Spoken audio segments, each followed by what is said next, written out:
I never imagined that a casual evening at home could turn into one of the most bizarre and awkward nights of my life. My wife, usually calm and sweet, suddenly looked at me with a mischievous grin and said, "I want to see if size really matters. You'll never know." "Don't worry." I blinked at her, unsure whether to laugh, panic, or ask for clarification. She just winked and walked out of the room, leaving me frozen on the couch, my mind racing. At first, I tried to play it cool, convincing myself she probably meant something innocent, like comparing storage space for our new kitchen cabinets or the size of the new TV.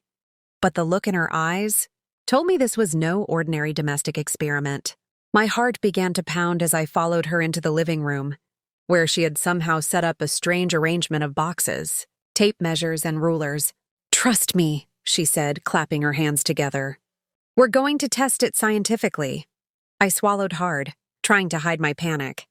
She handed me a measuring tape and pointed to a small, suspiciously shaped object covered with a cloth.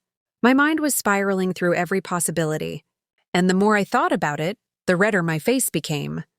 The experiment, as it turned out, was far more innocent than I had feared. She lifted the cloth with a dramatic flourish, revealing not something scandalous, but a collection of bizarrely different-sized water balloons. "See?" she said.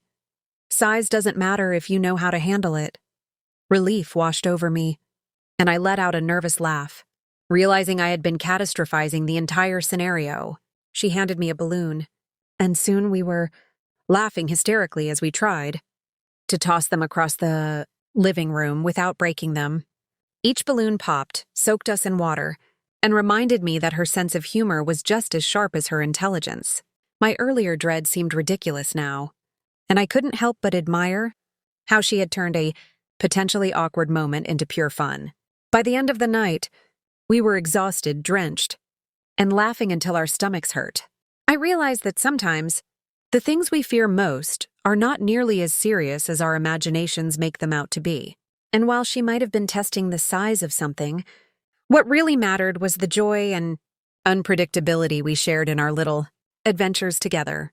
As I wrapped a towel around myself, she nudged me playfully and whispered, "See? You survived, and that's all that counts." I smiled, feeling lucky and slightly humbled, knowing that marriage had a way of turning even the most bizarre ideas into memories we'd laugh about for years.